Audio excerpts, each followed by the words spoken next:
does having a world championship skin allow you to suddenly lane into a Kai'Sa, or like, do you still just lose lane to a Kai'Sa if you have a world champion skin? Because I feel like that shouldn't happen. You know, like, isn't that champion supposed to be pretty weak in lane? Shouldn't you just not be getting absolutely railed nonstop by Karzi and by well, I mean, by Gala is okay, but by Karzi, I don't know. I feel like Go should be performing a little bit better, but you know, it's okay. Happens. Yeah, tough game.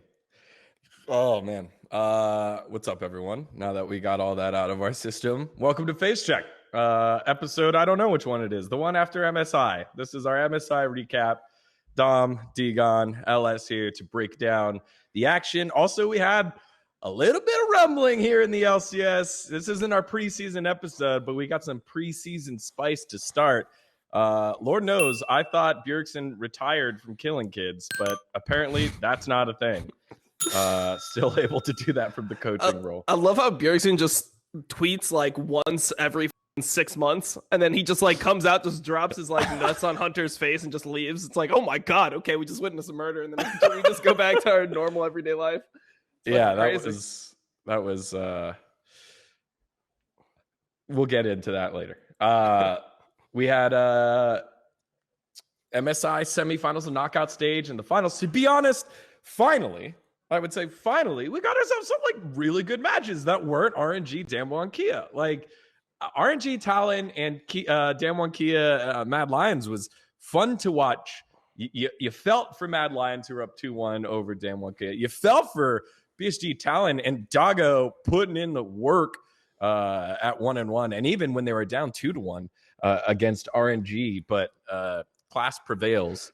Let's start with the first semifinals that we got to see: RNG versus PSG Talon, where Maple and the rest of the squad with the substitute support didn't get off to a good start. It was a little tough, but they battled back and showed a lot of hope there in game number 2. A dominant performance by the substitute AD.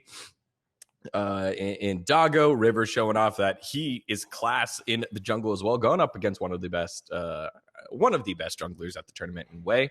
LS, what did you take away from that first semifinals here with RNG and PSG Talon? And I guess we can look a little bit more from the PSG Talon side, since that's when they got eliminated from the tournament.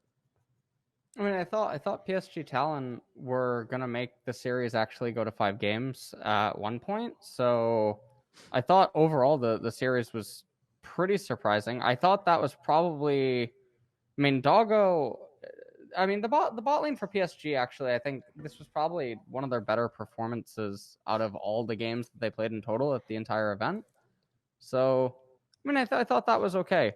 I think they had a really, really good showing against RNG. I thought it was just going to be a 3-0 like rollover and whatnot, but overall, I think that they showed up as the PSG that a lot of people were saying that they were able to be, when a lot of people were talking about like scrim references and things of that nature. I was just glad that this semifinal wasn't a complete pub stomp. Okay. PSG Talon went further what you thought. Thought it was going to be 3-0 stomp. Doggo and Kai Wing overperformed, and they had one of their best showings in the tournament. Dom, what did you take away from this one? I mean, this is where I started to realize that RNG was just going to get outdrafted pretty much the entire tournament. Like, they just cannot draft at all. But I mean, I think that this is something that I wanted to talk about, like, just overall, where I feel like because people talk about draft a lot, people think the importance of it is like way higher than it actually is. Like, obviously, like, drafting matters and it's relevant. But like the fact that RNG is just clean, they were just cleaner at taking Baron, taking Vision, like the fact that they played together better as a team is just so much more important than actually like having like good champions that aren't even being played at like a super high level. So I think that this was just like RNG just being the better team when it comes to just being like able to specifically take Barons, but also just like in the early game, it seems like they have decent plans, like they play around their jungler well. And yeah, I mean, I just think that RNG in general just proved that in this tournament, like if you're just good on your own strategies that you feel comfortable on and everyone knows their role within like a team, you're able to still like get good results. Yeah, I was surprised by Cryne's play, because that's where I had indexed pretty hard on like Cryne versus Maple, and thinking that Cryne was a little tilt. I mean, yeah, I caught him after a loss, but it felt like it was a little deep rooted, but it wasn't. He showed up against one of the greats to ever have done it in Maple and had a couple of big games. But you're right. The whole team of RNG showing their class, even in the face of a tough draft, led to them winning that first semifinals against PSG Talon. And now Talon have like an interesting conundrum, right? Whereas Doggo is the AD carry for the second place team in the PCS. Unified has been with that team for a while, went to Worlds with them last year, wasn't able to travel given his I guess sickness that he had, air pressure, lungs, something of that nature. What do you do in this case when Unified's been part of that team for a long time, but Doggo is just popping off? Like, you're PSG Talent. I assume PSG means you got money to make moves. And from everything that was told to us from other analysts and experts of the region, they're a top-heavy region. So wouldn't you want to gear up with the guy that you've just most recently had the best performance with? Or do you go back to the guy that you've had the whole time and it is what it is? I'm kind of interested in your thoughts there. I personally thought he was better than I remember Unified being at Worlds, I believe. But yeah, I mean, I've watched Unified play before. I didn't have the same impression that I did from like Doggo, where I mean, the thing that's hard to understand in like MSI is it's a short tournament and you don't get to see like how expansive somebody's champion pool really is, right? So he looked really good on Tristana. How good is he on like when the meta shifts to like a Jhin Ashe Varus meta, which will inevitably come? Like that's kind of what I'm like. I always just don't really know when you only get one tournament to see them. Like this could be this guy's meta. Like who knows? Maybe this guy was like a fucking Tristana like main in solo queue or some shit, and then like this is a perfect tournament for him. Who really knows? So I feel like it really just depends on how flexible he is and like how willing he is to play like different styles. Also, like there's metas where we've seen like mages become viable bot lane. We've seen like things like Seraphine and Sona like pop up, and it feels like there's definitely like changes that happen throughout the role where there's like supports that come into meta as like AD picks. And we saw Soraka meta, we saw Seraphine meta, we've seen Sona meta before, like Sona Taric, Sona Tom. Like, so how good is he on all that stuff? Is he actually able to like proficiently play the lane outside of just like a few AD champs? That's the thing that I don't know. For sure. And I think it's tough for us to dig into, but LS, like you've ran a team before. What are some of the considerations you would make when in a unique situation like this, where a substitute came in and showed up better? To me, it kind of feels like a wild turtle Chaos kind of feel, but obviously Chaos got benched. This is not a benching of Unified for like attitude issues. What are some of the considerations you would make in adjudicating like what the next steps are for PSG at least? I don't really know. Well, one, I guess it's hard for me, right? Because I don't know too much about Unified in general, so it's awkward for me. I think that like they're showing at MSI like potentially just being higher. I think a lot of things can go into that, right? So I don't really know how to answer this question super easily. I mean, I think that the players are gonna obviously have a much bigger idea of what's going on. And I mean, the thing about questions like this, right, is the conjecture that we use. Doggo could just be playing really well mechanically, but we have no idea the amount of gravity or weight that he carries like behind the scenes, or if there's actually like positive influence or just like neutral, or actually maybe it's negative. I mean, I guess saying it like that kind of sounds like very pessimistic, but I mean that's the reality of it, right? We can't pretend to know what goes on exactly internally with them. So I think that there's a lot more to unpack there than just their MSI results being very positive. But yeah, I mean, I guess if we look at history, there's the chance that, it could be like one of those things where the players just want to play with someone that they had way better results with. And that could be interesting. But I'm not going to say that it would happen. So, right. No. That was exactly kind of what I wanted. I think I know that I didn't want to set you up for saying definitively what the move would be. I kind of wanted, hey, what are things to consider? And you hit that one perfectly. Thanks, brother. All right. So that's PSG Town, that was the last we've seen of them, and maybe the only time we'll see this roster iteration in 2021. And I think all of us now have a little bit of extra homework to keep an eye out for PCS and what the region is doing based off of these results. Semifinals number 2. DWG Kia, reigning world champions, number 1 seed, and all the drama of playing back-to-back, logistics, safety, all that good stuff. With Coma hitting the quote, I hope this never happens again. Have the matchup against Mad Lions. They did pick this one, and the winner of this would have to play back-to-back the next day in the finals against RNG after they had won. And this was a fantastic series. This was so much fun to watch. The LEC champions, the first time non-legacy European organization going the distance, all 5 games, taking a 2-1 lead, but not able to close out against the reigning world champs DWG Kia. Dom, we'll go to you first. What did this series look like, and what did you take away from this? I mean, this was literally, I think, probably one of the closest to like a solo loss series I've seen for a while. I think Beryl really just fucking sprinted. I mean, he sprinted it in the finals like a little bit, but the amount that he sprinted it in this series was fucking crazy. It was like somehow he couldn't play into Nautilus, and then when he got Nautilus, he would like run it down too, and it literally like made me feel like bad for Showmaker, because I felt like Showmaker and Canyon just have to carry like the whole team completely. Like Khan definitely stepped up in the finals. Khan was whatever in the series. Like, you know, hit or miss. Different games he did well, and then some games he did poorly. But my God, man, Beryl was just running it the entire fucking series. I just don't know like what happened to this guy, because like even in LCK, he didn't look this bad, and like he was playing against, I mean, obviously, like when you play against Gen G, like you're playing against Life. Life is a known, like, aggressive, engage support player. And he was not getting killed in lane 50 million times like he was here. So I really don't know what happened to Beryl over the course of, like, the last, like, month or so, because he looked a lot worse in this tournament than he did in LCK. LS?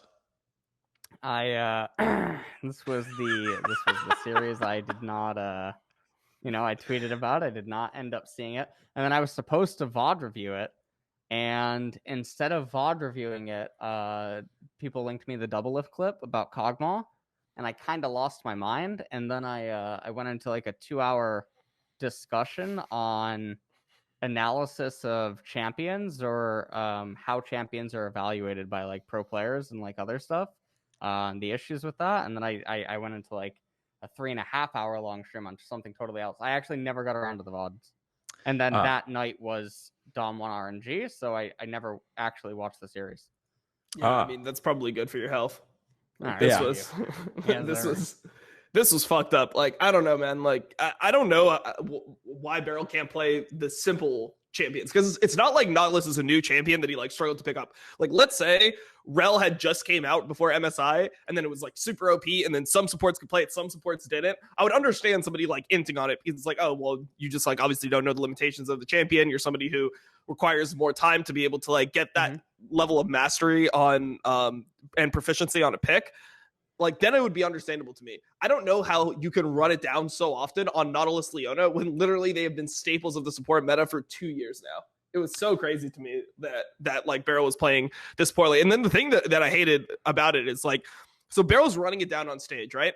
And then you look at his solo queue accounts, and they're like in Diamond, like, or like his solo queue account in EUS, and it's in Diamond, disgusting win rate, doesn't look good. And then you watch like Canyon and Showmaker, the guys that are fucking like trying their best, and Khan, who obviously stepped up big in finals, and they're like all at the top of the solo queue ladder, like sweating for their lives on the E ladder. So like, I really hate when players are playing like shit and competitive, and then they're not even like grinding, and if from my perspective, taking solo queue seriously. Like, I hate that. To my knowledge, Beryl's never been a very big solo queue player. I mean, there have been points where Beryl's one of the dippers. Dippers are basically like LCK pros that you can actually sometimes see end up in like D2.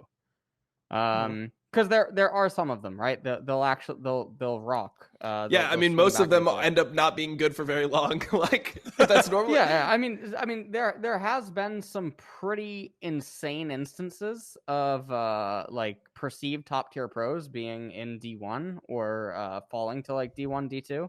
and then like swinging back up.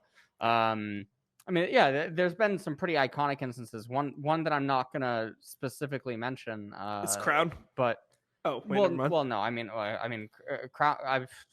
Crown was D2, D3 before he joined CLG, you know, and nothing short of a fucking act of God apparently could have stopped them from picking him up anyway.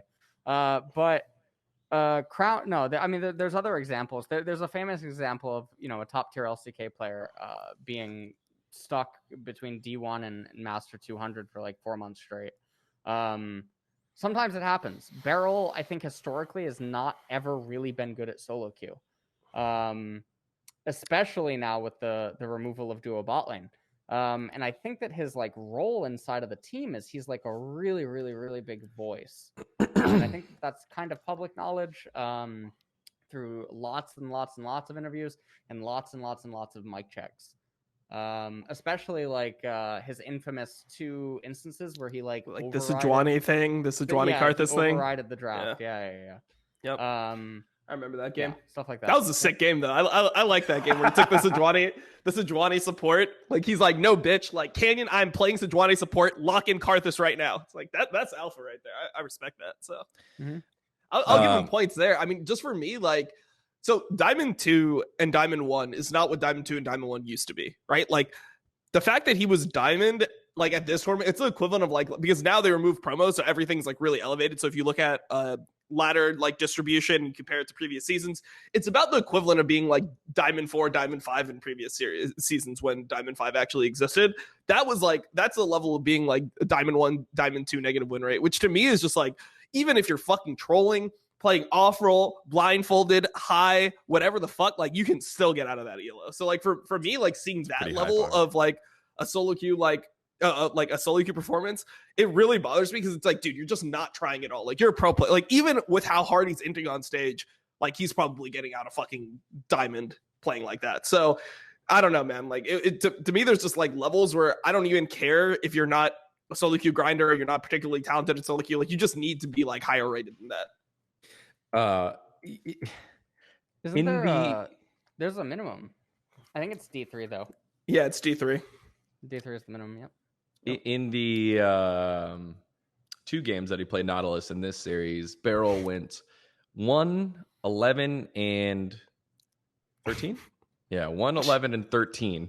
Barely a 1 KDA in those games on Nautilus, and then they were like, "Hey, play Rel. We don't want you on Nautilus anymore. You can't." Well, I don't even like the adaptation, right? Like I don't even like the draft strategy from Damonte because I feel like if you're really good at Nautilus, you can play it into Leona, but it's a lane matchup that's not good for the Nautilus. Like essentially the Leona can engage on the AD or the Nautilus and just win the trade.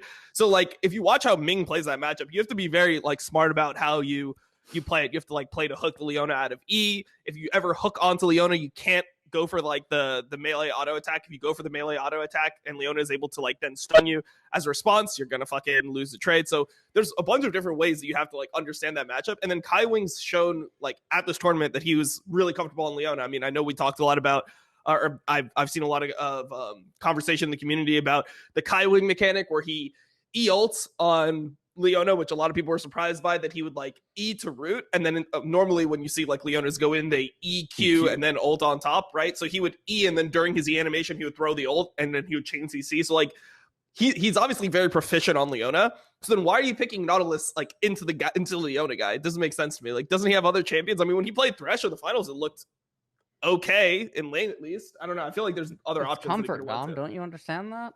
I mean, is he comfortable inting?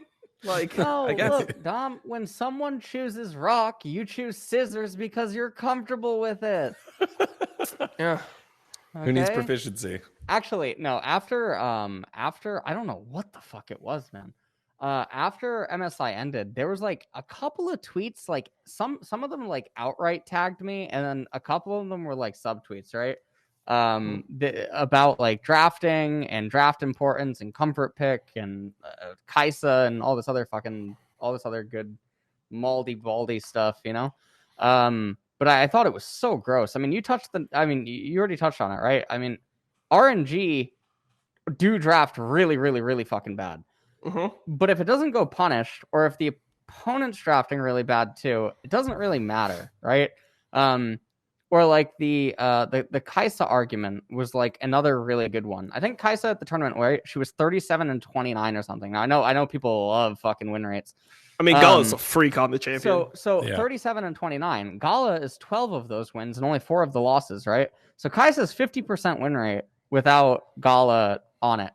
Now, someone else like tweeted at me like Ghost's win rate on Kai'Sa, right? And then I just replied back to him, wow, Damonte Kia wins a lot of games, right? Like it's not explicitly the champion, right?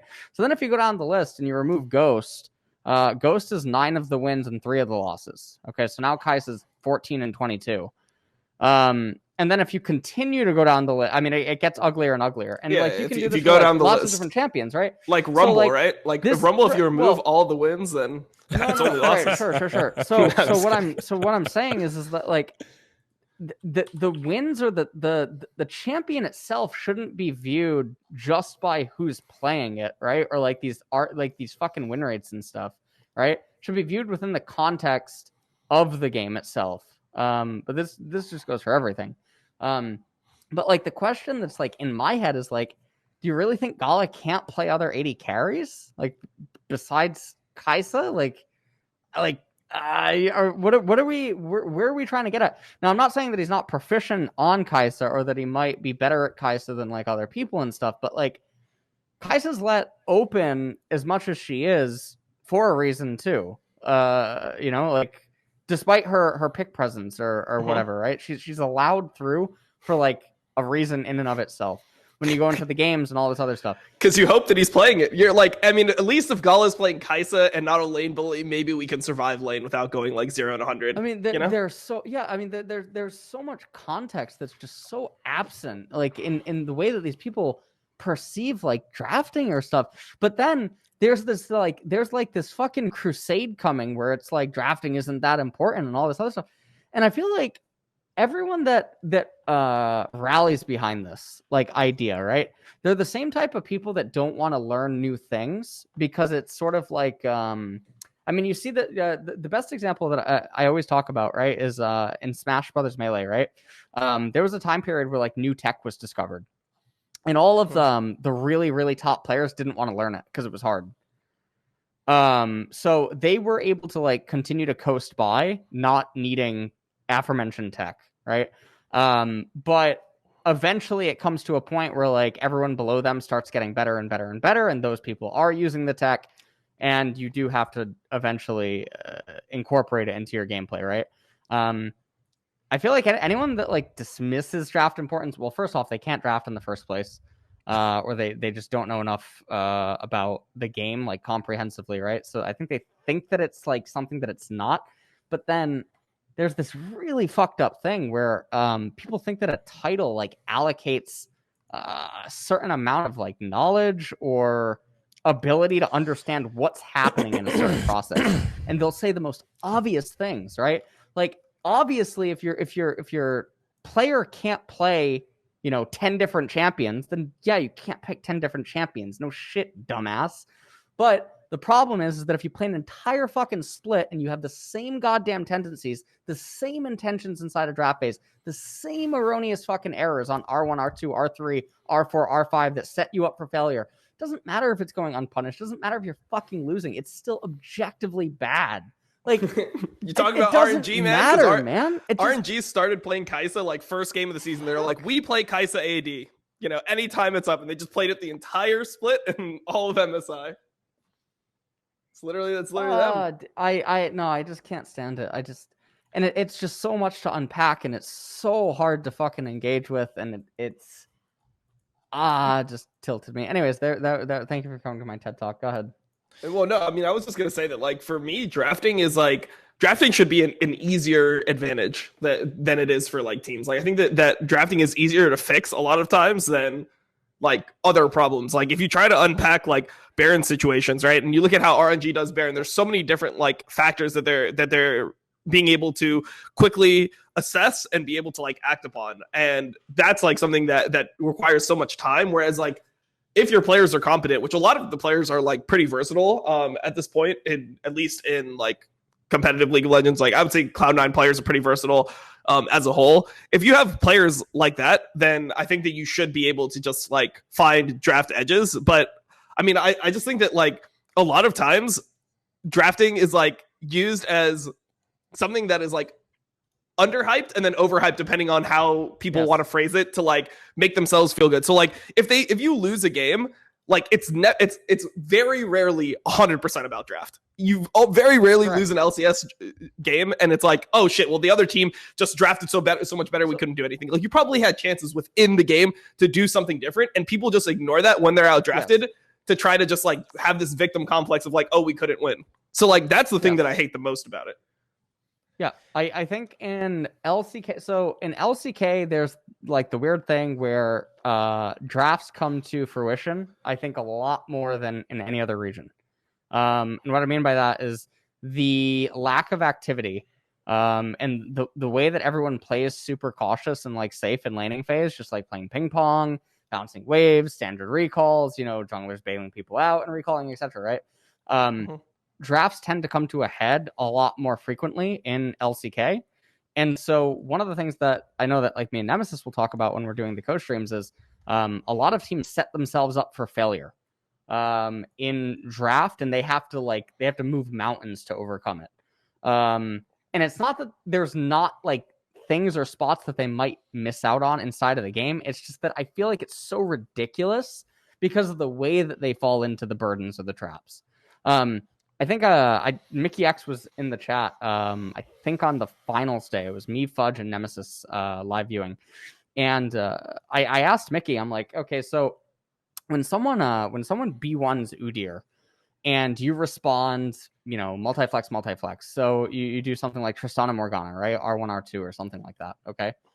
Morgana right now is in theory able to go mid-top AD or support and jungle.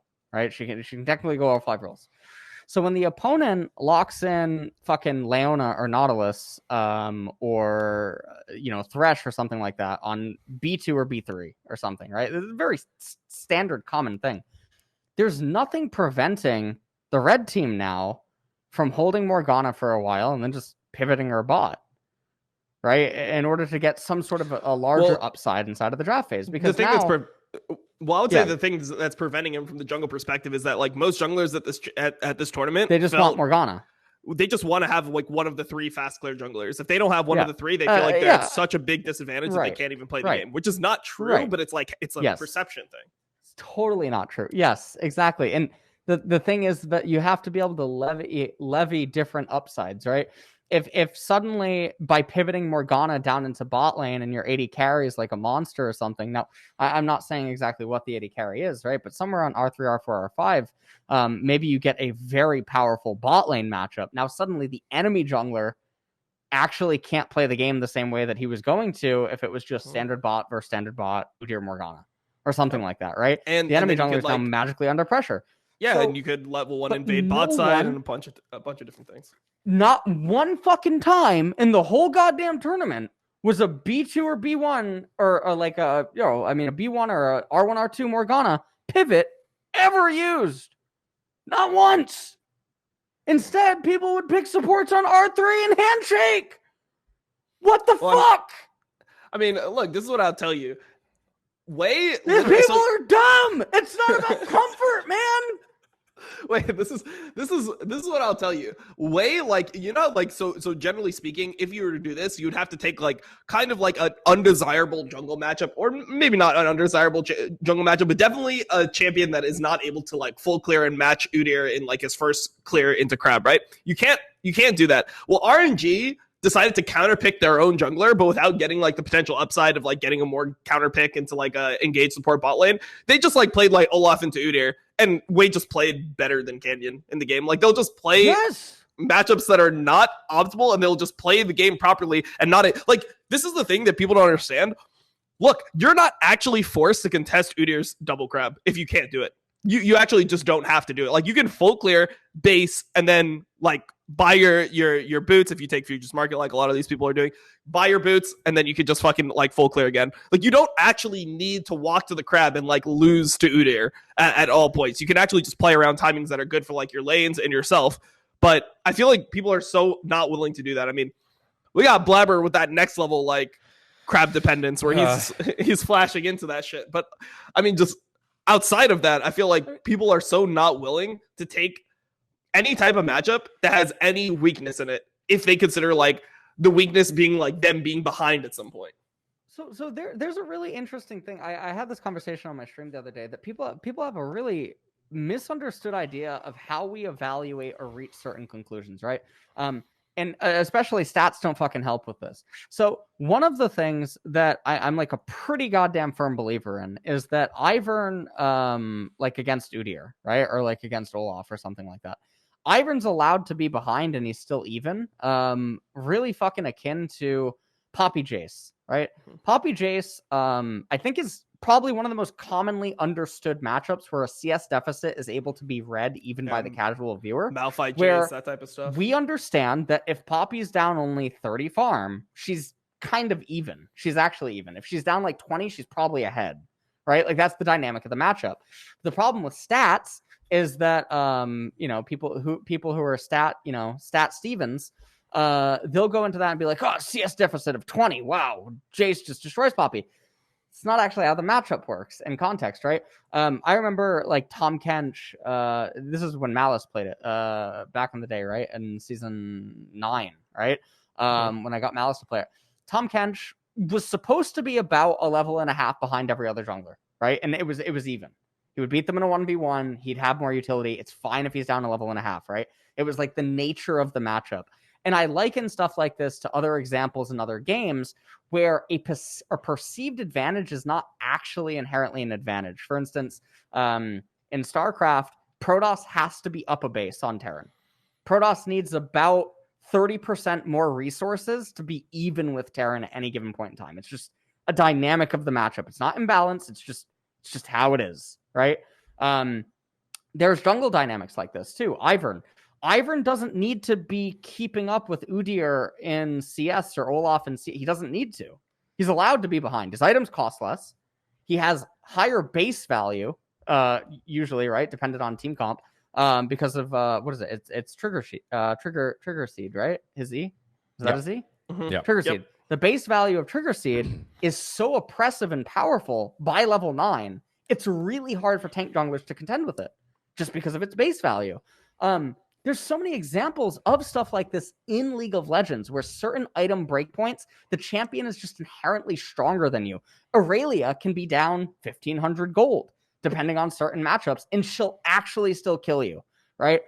Now, certain champions, certain matchups, these are more nuanced, these are more understood, but it just feels like everyone is so fucking focused on themselves, they don't want to do shit like this. So like what you're referencing, right? Giving up double crab to Udyr. No one wants to do it, but it doesn't mean that you can't do it, right? But what matters is that there has to be an upside somewhere else. So like if you're going to pick Fiddlesticks or something, right? And you're going to have a weaker early game. You're going to have an inherently weaker early game. Okay, where is the trade-off in exchange for doing that? And then where is the curve or the upside at different points in the game? No one's fucking thinking about that. No one's having these conversations. You listen to the mic checks or you have pro players come on Crackdown. I have pro players come on the stream all the time for like fucking LCS, LCK, LEC, right? They all are like asking each other, do you get push? Do you, like what happens in your matchup? Oh, how's this matchup go? So how the fuck do you expect that these teams can draft? No one even knows what the fuck their own champions do. They only know about their own champions slotted into the draft. It's ridiculous. Yeah.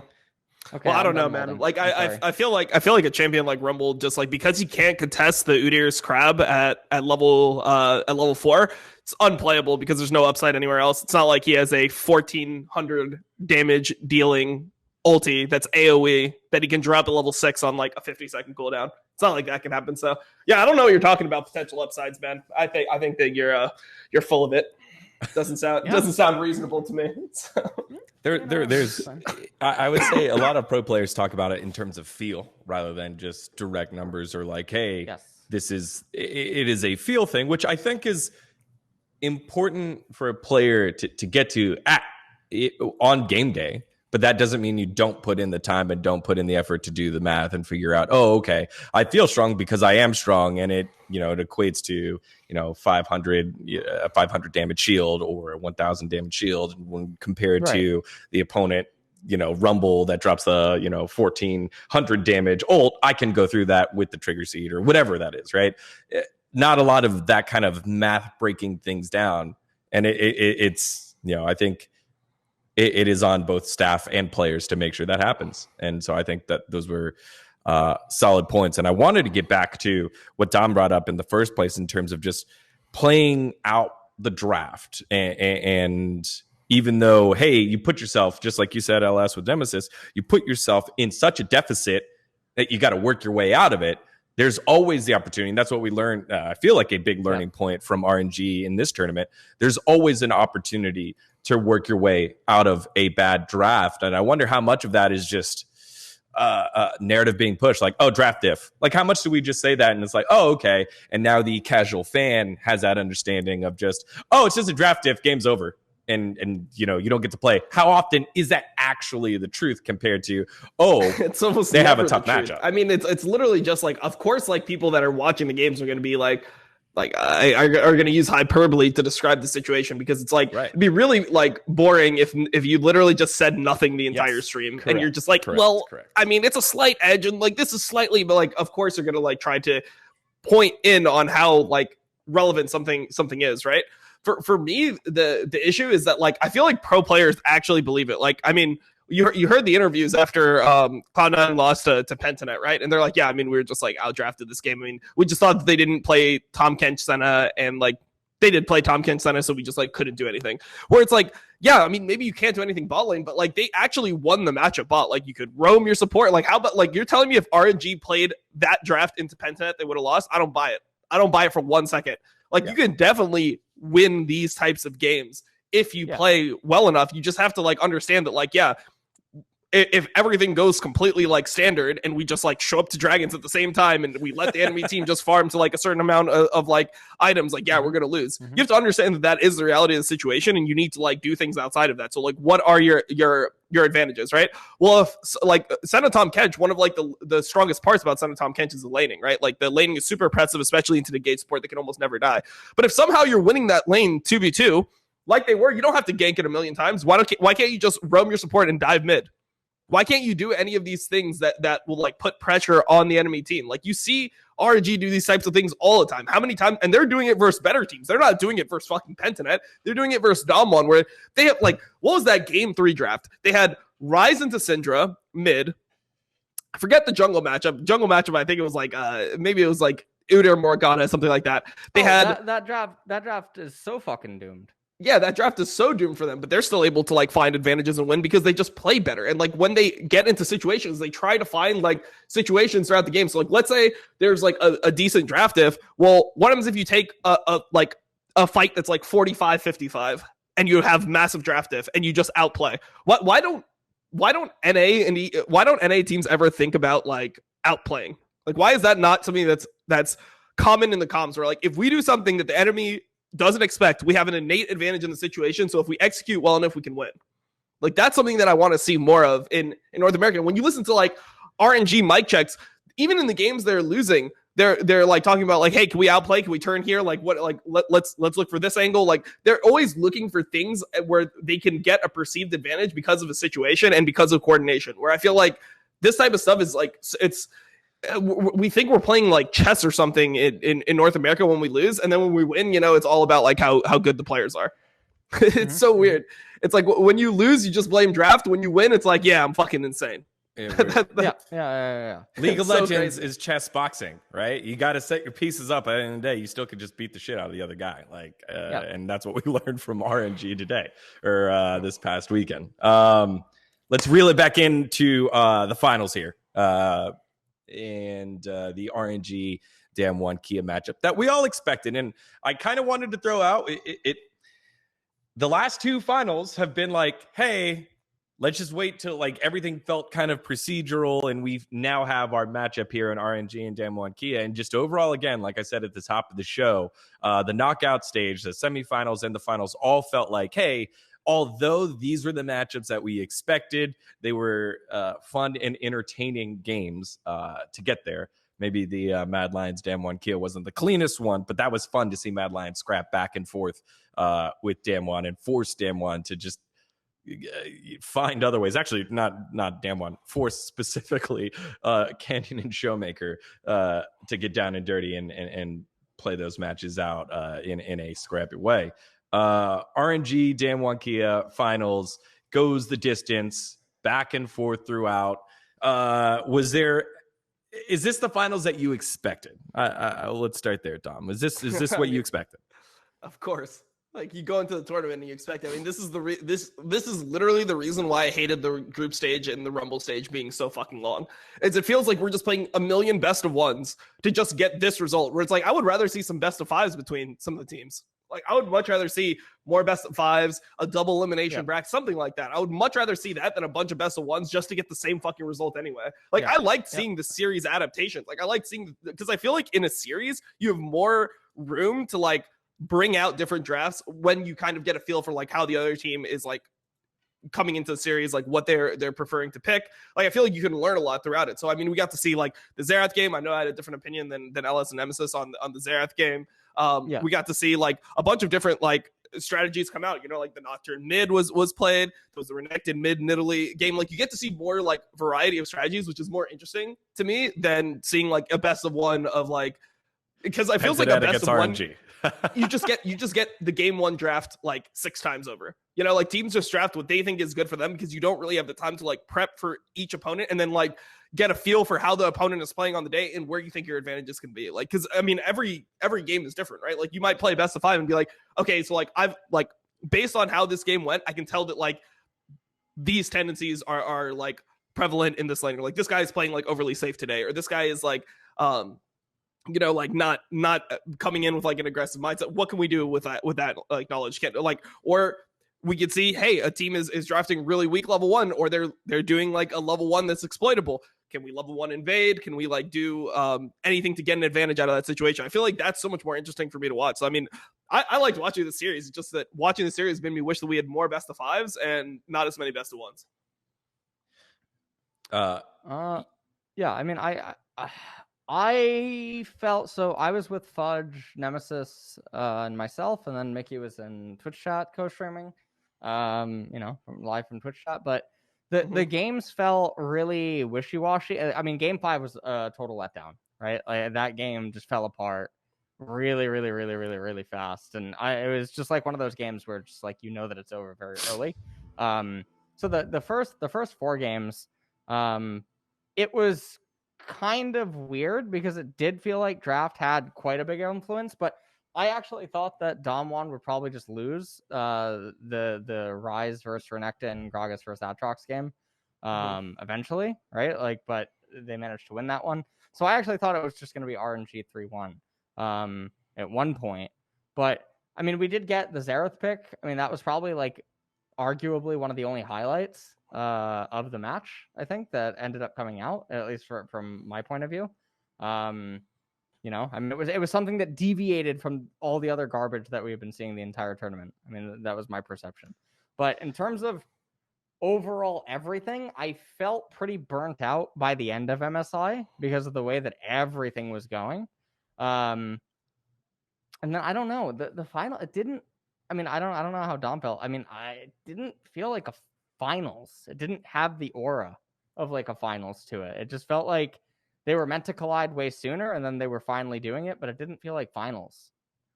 Yeah, I don't know. I felt like we got to see like moments of like individual greatness, which like hyped me up. Like, I liked the Gala dive in game 3. Like, there was moments where I was like, okay, like it just made me like respect RNG more for just their mindset. And like, you know, I mean, the fact that like if you go into it and you look at I mean, I tweeted it out. You look at how many excuses this team has, how many times where this team could have like failed. Like, RNG was not even supposed to be the team that came out of LPL, right? Like, no one thought RNG was going to win LPL. Everyone who was watching LPL thought FPX was going to win LPL based on how they were playing. Like, Nuggery was smashing everyone.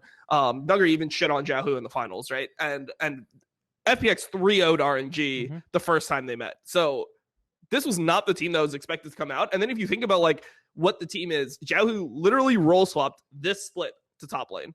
Like, we have Wei, who's 18 years old, just came in.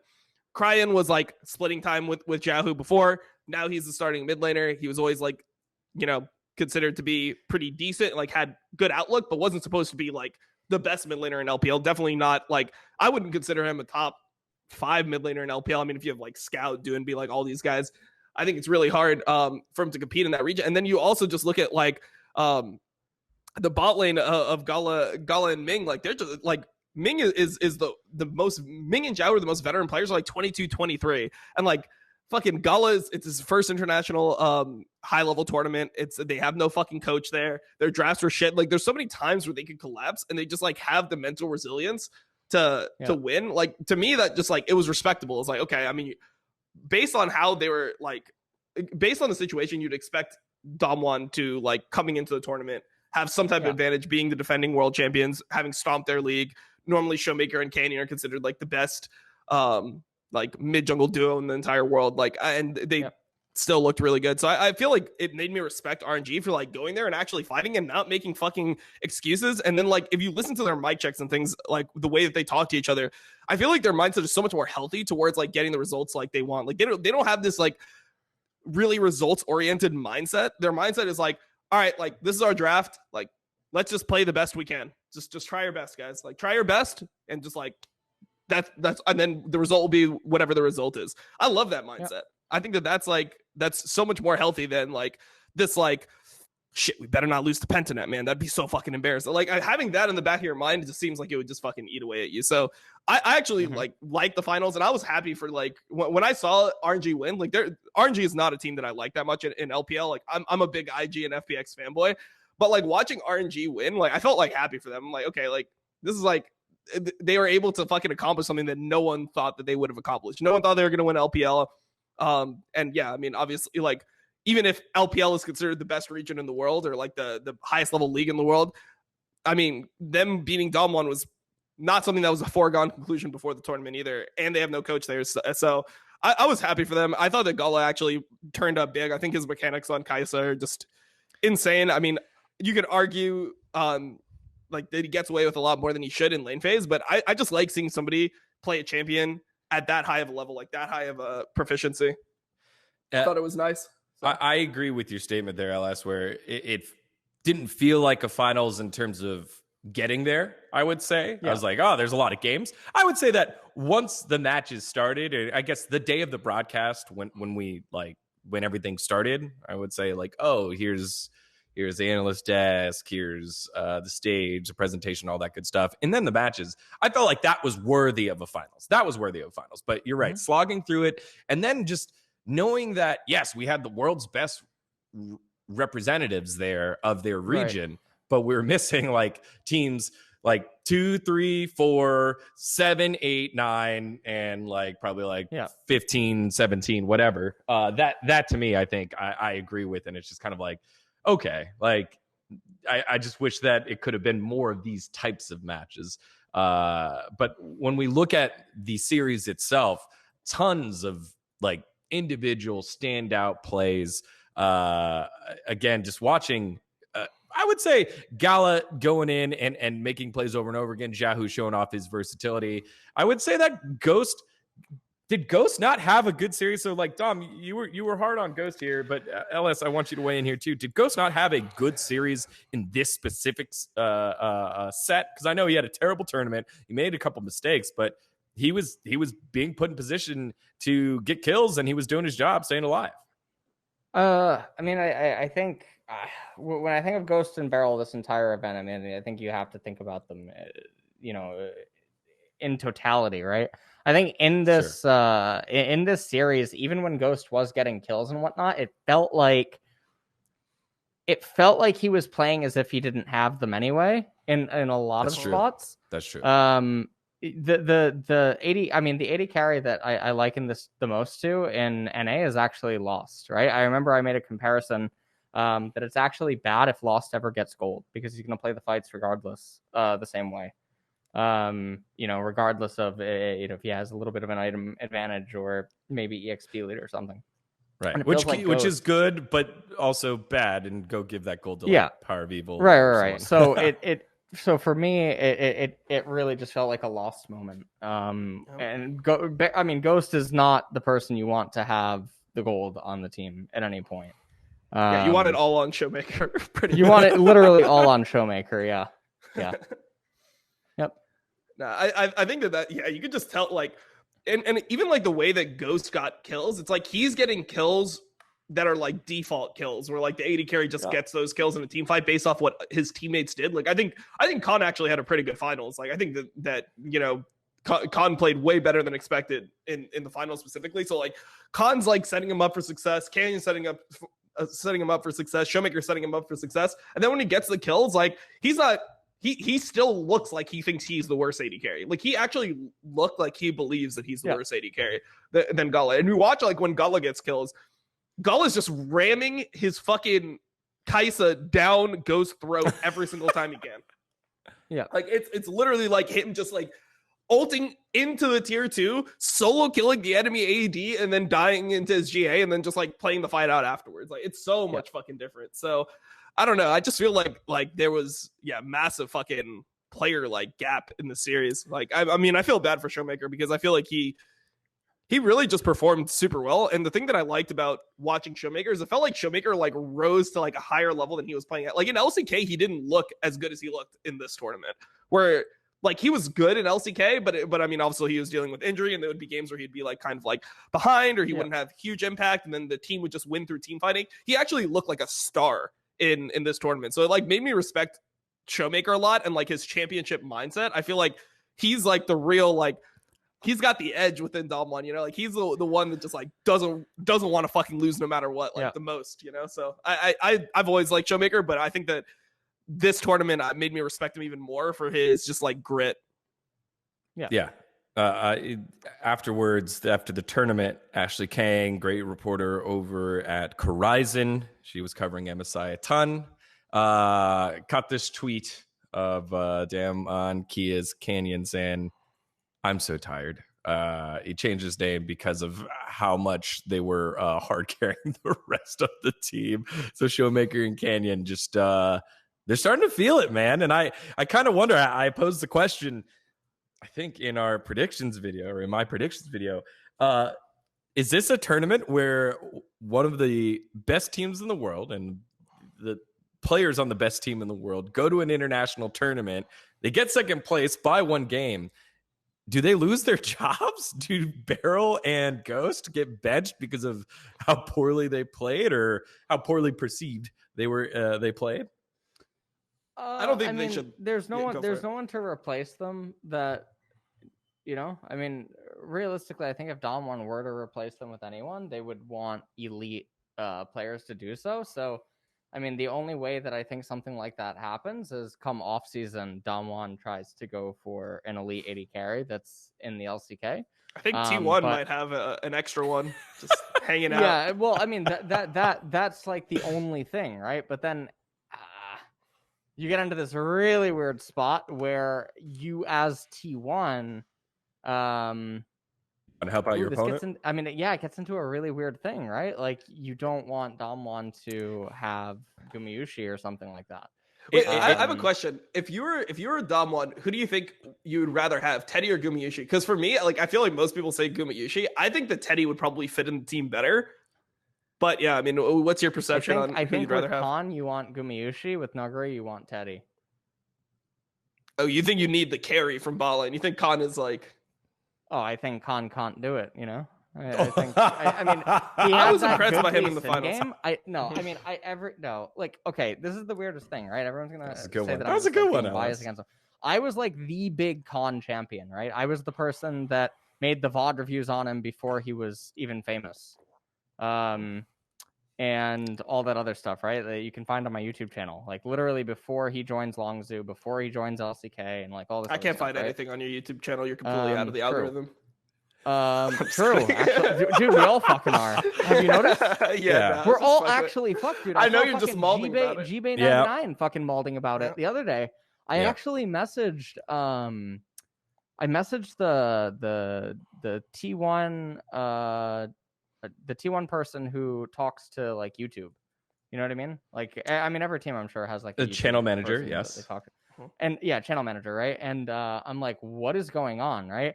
And I linked literally like all of the major English LOL content creators who are doing like pro-centric content, right? And I'm like, this is not a coincidence. It's not like fucking, it's because it's been happening for about 2 weeks. And I know that other people are like tweeting about it. Other people are talking about it. You can find clips on Twitch about it and whatnot. Something's just fucking weird. Like, and for me personally, analytics there's nothing's down. In fact, things are up. So it's like, what the fuck's going on, YouTube?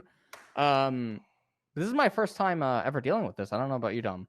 I've dealt with this so many different times, but like, so for me, like, this was, essentially what happened for me was it was like whenever you take a break, it just completely kills your YouTube. So you have to be constantly producing content. So that's like why I don't really care about YouTube as much. Is like YouTube doesn't favor quality content. It favors just like amount normally and like upload schedule and all that stuff. So literally my like co-streams and my co-stream videos in summer were getting like 200K, 170K, something like that. And then like I took a break, got new editors, whatever. And then they were down to like 80K instantly. Like it literally dropped in half instantly because I took like obviously the like 3-month break or like 2-month break from it. So for me, I just don't even care about YouTube views anymore because it's so like fickle, and I don't even like playing into the YouTube algorithm. Because I've done it before. There was a time, I think it was like October or September of 2018, where I literally uploaded like 29 videos and I was grinding it, and my views went like up, and I was doing really, really well on YouTube. I gained like 30,000 subs in that month. And then I just realized it's like, yeah, this is just not for me. Like, this is not how I want to produce my content. I'd much rather like literally drop a video like I did with the Freak one, where it's like it's only going to get 70K views, but it's like me talking to the camera for an hour, and I feel like what I'm saying actually has some weight. So I just don't even. I don't really want to like play into the YouTube algorithm. Okay, consistency is key. That I've learned from that. But the point stands that you were an early con adapter, and now you've seen the light. So Con. I don't think Con is the same person anymore. This is sort of. He doesn't like, even look like the same person. You know what it's like. This is the thing I can liken it to. It's like, you remember the Undertaker from like the Attitude Era when like Brother of Destruction came, right? Yeah. And then what we get now is like Undertaker versus Goldberg. Like, they're just like he like tries to get him up for like a suplex. He can't even do it. They both fall on their ass. Like, oh my god, Jesus. Damn. Khan is just not who he once was. He's a role player now on Dom 1. Huh? It's age gap. He's 25 now, so it's over. Yeah. Everything's downhill after 25. How old are we, Dom? Well, all I'll say is I retired at 25. So. Oh, you did? Nice. God, you've been doing this for 5 years now? Holy shit. Half a decade. Yeah, retired at 25. Must be nice. Hey, chat, and all of you watching at home, how many of you are retired at 25? Retire check. Tom, don't you worry about it. You don't look a day under 30. Anyone? There we go. Nice. Okay, so we went there. They're not going to lose their jobs. If we change, you would take Teddy over Gumayushi, given the fact that Khan is there because you need the hard carry. We're leaving Barrel alone. There is no other option to swap. DWG Kia, go back to Korea. That rhymed. To prep for LCK in the summer Ria. All right, sorry. That was bad. Yes. How much do you feel about this back-to-back thing? This back-to-back game thing, LS? And if that puts you on the spot, you don't have to answer, but like kind of interested in like how much you feel like the prep mattered. I can't answer this. Cool. I don't think it mattered at all. I think it's just next level coping techniques. Like no one would have fucking used this like if they fucking like won, right? Like, or like if RNG had the other side of the schedule and then RNG won anyway, like do you think people would push this as a narrative? Like this is like so fucking overblown, man. It's so fucking overblown as to like how much it actually matters. Like, are you going to win or lose the series? Because the thing is, like, what are you actually measuring, right? Most of the time, like, okay, you could say that it makes you really tired to play best of 5 and then a best of 5 the next day. don't necessarily think it's true. It's not like RNG gets to fucking scrim anyone or practice anything during that day because there's no one left in the fucking tournament besides for the people that they're fucking playing, right? So like, it's not like RNG gets a day of prep. And then like Dom1 had better fucking prep and better drafts going into the fucking games anyway. So like, what the fuck are you even talking about? Like for me, it was just, I don't know, bro. Like it's just like some next level like coping techniques to try to like, I don't know. It's like, oh, well, China won, so we have to talk about like all the reasons why they shouldn't. It's like, dude, they didn't even have their fucking coach. Like, okay, here's the question. If you go to this tournament, would you rather have your coach for the entire tournament, or would you rather have one extra day after your semifinals match? What would you choose? I'm taking the coach every fucking time. So yeah, miss me with all that fucking, oh yeah, we lost because of the day. Nah, you didn't. You lost because you were worse. I just kind of wanted to see if someone would take that stand. Thank you very much. All right. Yeah. Now speaking about things that are worse, let's talk about Let's talk about the Xerath one. Let's talk about the Xerath one because we had completely different opinions on that. Like I actually really liked the Xerath in that draft, and I was wondering like, no. Xerath's fine in that draft because no one can reach him, right? But Xerath as a champion is fucking awful. Oh, that is a very conditional argument that then shuts down. So, okay, Xerath needs like, okay, so talked about so it you a think lot. it's so bad that even the fact that it's really, good. really high on this last year, right? When everyone was playing fucking Orianna Azir, right? Everyone was doing it. It was really high on it. I said Ziggs and Xerath should enter the and it's basically like a triangle. So Orianna and Azir and like Victor or whatever, right? They basically beat all of like the assassin-y type, bruiser like, type champions, the shorter whatever, range right? stuff, the shorter range ones, and they have very honest matchups versus each other and versus Zoe and versus like any of those types of champions. But the champions that they all lose to are the champions that control a lot of like terrain and surface area and just outrange them. But almost no mages actually outrange these champions, right? Victor has like fucking 900 range. Orianna's ball. I mean, you'd find it on Pornhub, and then you have Azir, right? And his hand soldiers actually have a lot of reach. So there's Ziggs and there's Xerath, right? Are basically the big two. Anivia Vel'Koz used to be good, but Vel'Koz is another one, right? He's basically a part of the trio. So that's basically the trio, and then Anivia could be picked if you're like really proficient at her because she eventually is outranging them. Because of her threat. But no one played these champions. And I remember in in-houses, the only people like I could try to get to play these champions were the amateurs.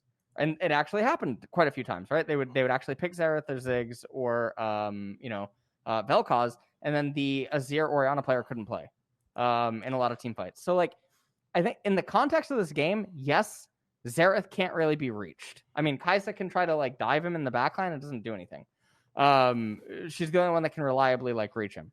Orianna has no ball follow up, and Azir just has way too much range, so she can't play the game.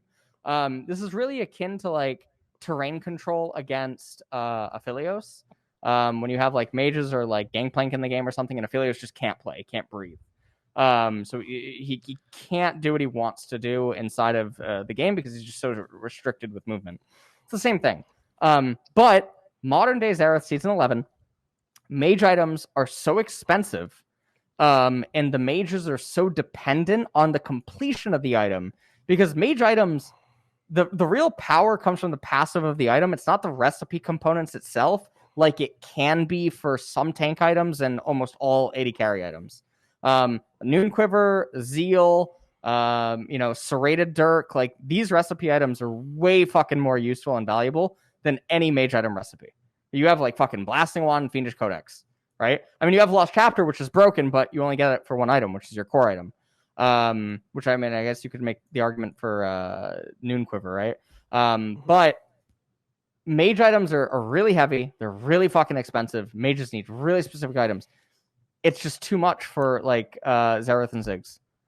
It just takes so fucking long to come online. So they're just hurt compared to last season. Yeah, I think they're definitely worse compared to last season. My perception of it was that like I liked it number one for the game because I thought that he had huge range advantage, and then I thought that like long range follow up is actually really good there. to follow up on like Leona ults, Morgana bindings, that type of stuff. If any of them hit, he can instantly follow them up without compromising his positioning, where other champions have to like walk forward to be able to utilize that. So I like that. And then also I think that something that was kind of like lost is like Horizon Focus is really niche, but like compared to the other AP items, like it gives you decent AP and like a decent proc. It's 115 AP on that item, and he's one of like the only users of Horizon Focus. So I'm not like, and then I also saw that he got buffed in 11.9. He got small ratio increases. Yeah, he got the ratio buff. Yep. Yeah. So for me, like, I don't know how fucking bad it is. Obviously, I'm not a Xerath player myself, but in that game, like when from my lens, it's like if Xerath is ever playable, this is a fucking good game for it. So I liked it for the game. I thought it was like pretty smart pick. And then I felt like it looked solid throughout. I mean, he didn't even look like he was playing Xerath that well, and it still seemed kind of OP. I think after the series, I would say maybe 2 days after the series, right? Me and Nemesis, or it was whatever day I went to get my PC fixed. We had like. I want to say like an hour-long combo about Xerath. We ended up thinking like Xerath might just be, or Xerath and Ziggs are probably just the opposite of what like Katarina is. And what I mean by that is like Katarina, she's only viable in solo queue, right? But like Xerath and Ziggs might only just be viable in competitive. Because, you know, you need your team to literally not fucking in because their items are so heavy and they need time and they need to like play a certain way, right? You're not getting that in solo queue. So if you even try to practice these champions inside a solo queue, you get a really false representation of their power and what they're good at and what they're not good at, right? Because everyone's just fucking accelerated. Why does the top laner have 2 core items at 13 minutes?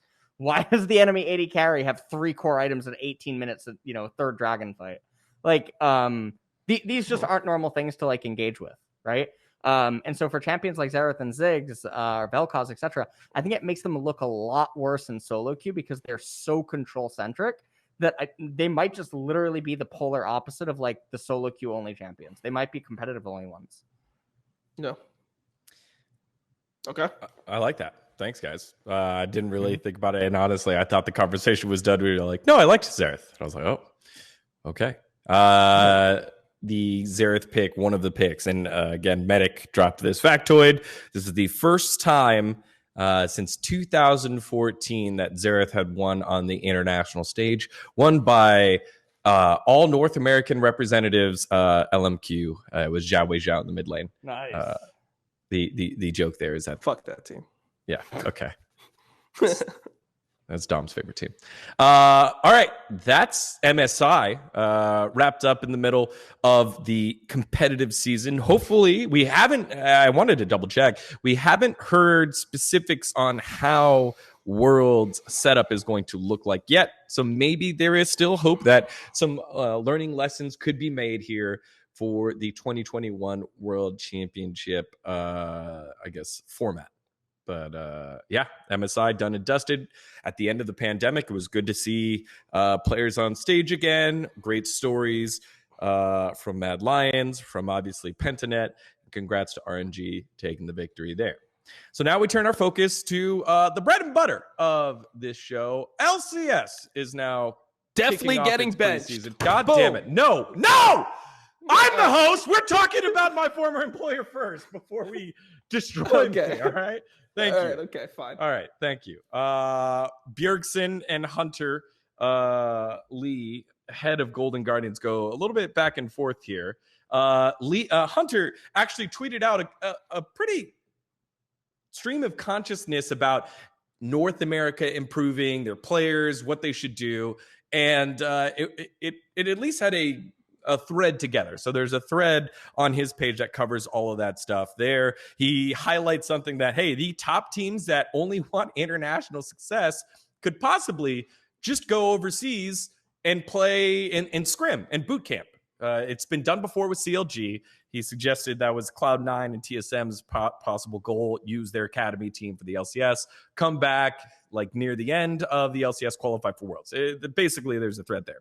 In that thread, he highlights that North America cannot get better unless all the teams buy in to improving together rather than just getting better together, getting better alone, separately for their own team. And then he comes back and tweets out, just heard that TSM will not be participating in the Riot-sanctioned tournament realm LCS in-houses for in-houses for solo queue for practice. And they're going to do their own thing.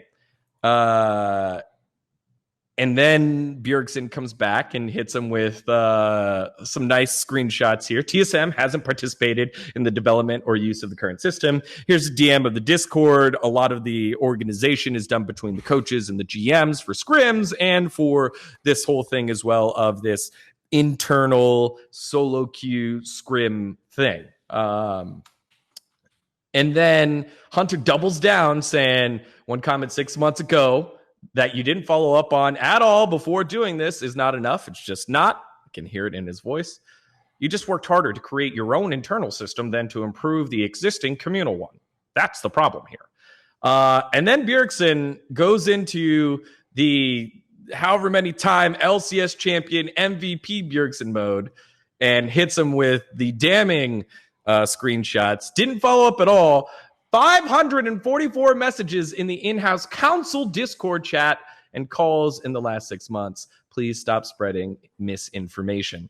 Probably one of the few times where I'm going to be a TSM fan here. But holy shit, it led to the deletion, not of the champion, but of all the tweets. Hunter did concede and apologize. He apologized and has a tweet. Sorry, I was wrong. Had bad information. Should have done blah, blah, blah, blah. But there it is. There we are. Oh, I didn't even see these ones from Double Lifted from Bjergsen's response here. You fucked up when Bjergsen uses social media. Now we are going to see him tweet for months. Goodbye, my prince. True. So yes, so there it is. Some kerfluffle there about a lot of the conversation from fans, from pundits like ourselves, from the casters about North American talent pool. And we've been hitting that a lot. And I think Hunter was trying to find a solution, but then he tried to, I don't know what he tried to do. He made shit up. That's what happened. And got caught doing it. What were your thoughts from this? And I'll start with you, Dom, because you lived this. You lived through this circuit here. Well, I think it's just really weird when the information is literally publicly, or not, I guess not publicly, but like in the Discord that LS and I are in, the NA in-house scrims Discord, you can literally just search Bjergsen's name in general discussion and see everything that he fucking said. So like, why would you go out and fucking start attacking someone without even like looking that up? Like, it seems so weird. It just seems like fucking Hunter wants to just have problems with people for no reason. Like, I don't understand why you wouldn't look up to see like, hey, did he actually do this? Like, why would you just make really fucking claims like that? Why would he do that? Yeah, that's weird. LS. No, I mean, I don't. So there, I guess there's two things here. One is I completely agree with Dom. Why don't you do any research before tweeting or making accusations, right? Which is also kind of, I mean, it is just really weird. But two, I don't understand the whole point of the deletion of all of the tweets, because I mean, some of his tweets still had merit. They did, independent of the TSM thing. It's just like embarrassment, I assume. Yeah, it's just really fucking weird. I mean, I don't know. I mean, this whole thing struck me as like really, really, really weird. I don't know how to read I mean, I didn't dive too deep into this. I actually found out about this less than 12 hours ago. So I don't know. It just seems like a fucking shitstorm. I mean, this is North America in a nutshell, right? I mean, this is literally our Jersey Shore. Like, it doesn't get much more NA than this whole tweet chain and image cycle fest. So we can back up from the spiciness here and go to the points that did have merit.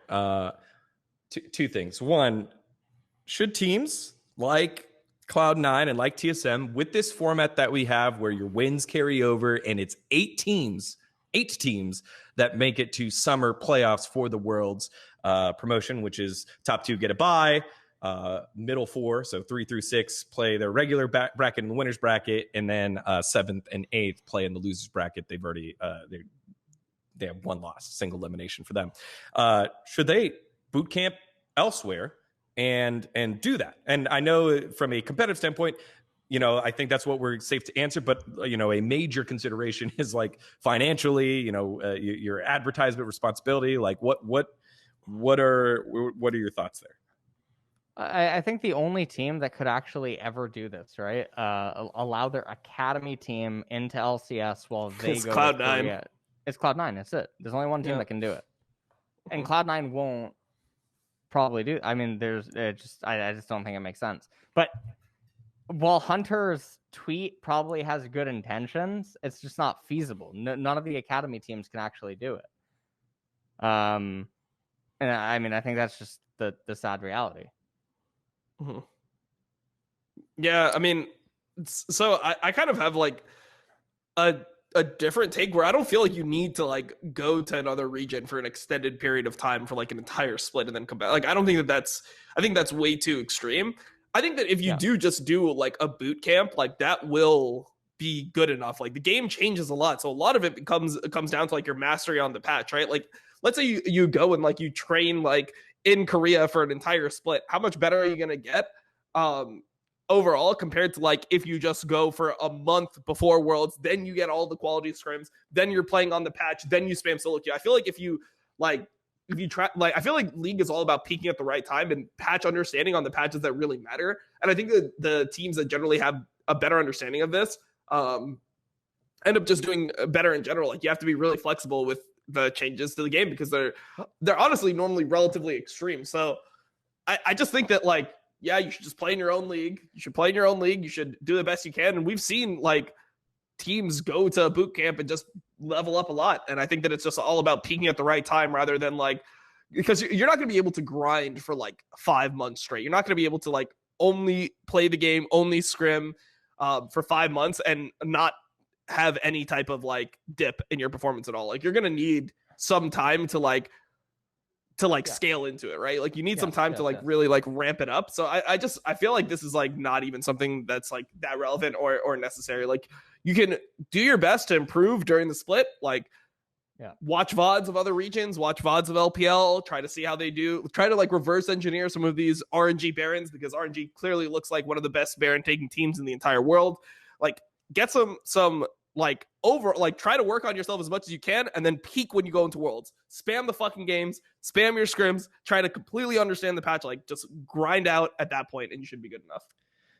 So I do have a counterpoint just because we discovered it with kind of how LEC plays, how we know that the LPL plays, and then we saw Damwon can play. Outplaying people and the mechanics of it and getting punished of it. Don't you feel like if you spent during the season time in Korea or China and just being a scrim partner with teams, you're going to level up how aggressive teams can be? Because we've seen that teams can be aggressive, but then that kind of blows up in their face. But the key word, and I think it's just been a revelation for me as a viewer and as a consumer of top tier league, is explosive. I feel like NA is lacking that ability to be explosive on command. Like even in the Pentanet game, I feel like it's equal. I think it's mentality more. But that's my whole point around the mentality thing is like I don't feel like that's something that it's like trained as much as it's just like a mentality of like having the killer instinct, having the understanding of like when people are messing up and when you can actually like capitalize on things and just like having that like the like the not having the fear in the back of your head and just having like the forward thinking like this is like where we make our stand. This is like the types of like triggers that we see in game that will like turn that on, because it's not like Gull is just a fucking moron and just goes in no matter what and just ults into every fight and just kills himself like half the time. Like he's very specific about when he is explosive, and I think that that's something that like is more important than the overall like just explosive tendency. Also, if you're going to play in Korea and you're going to scrim LCK teams and apparently get this quality, it's not going to happen. Like you need to go to fucking China if you want that. On the topic of like players and mentality and all this other stuff, right? This is just a thing that's going to gate NA in general. There was a tweet yesterday that I engaged with. It was like amazing. Made a tweet right about former Worlds players ought to be able to add value to teams, right? Like inherently, like these players should be able to have value, right? Now, I went in on that topic pretty hard because I thought it's really faulty, given that it's derived purely on conjecture. and then a bunch of other problems I think that is posed with it. But circling this back, the thing I want to say is that when a player is actually capable of what is being alluded to there, it'll show itself, I think, really quick, and I think it'll be really, really, really fucking obvious in the intent, right? Because it's not like North America has never had players that didn't actually level up inside of North America, despite all of the shortcomings of the region, right? I think the most iconic one, right, is Bjergsen, off the top of my head. Bjerg is obviously the best at doing it, and I think if we want the most recent example of a player that did it, it's Fudge. I mean, Fudge literally came from fucking OCE, literally Oceania, to playing in a fucking infested region where he literally played the game in rages, bro. non-stop. Come on, I mean, it's man. Infested. It really is. I mean, it's literally fucking ire when the Zerg took it. They drink their beers from shoes. That doesn't mean it's infested. So bad. Come on. So Fudge is probably the best example. So, but what really is it that is going on? I mean, is it just fucking coincidence? I mean, I argue it's personality type. Most people, and now personality type, you go further, it goes into culture and like all this other stuff. You can't artificially make it. And the only way that you can maybe do something like that is by bubbling. And what I mean by bubbling is like creating bubbles where the networks and the environment is fostered specifically in order to do this, or like try to manufacture it. And we're just not getting that. Gotcha. Yeah.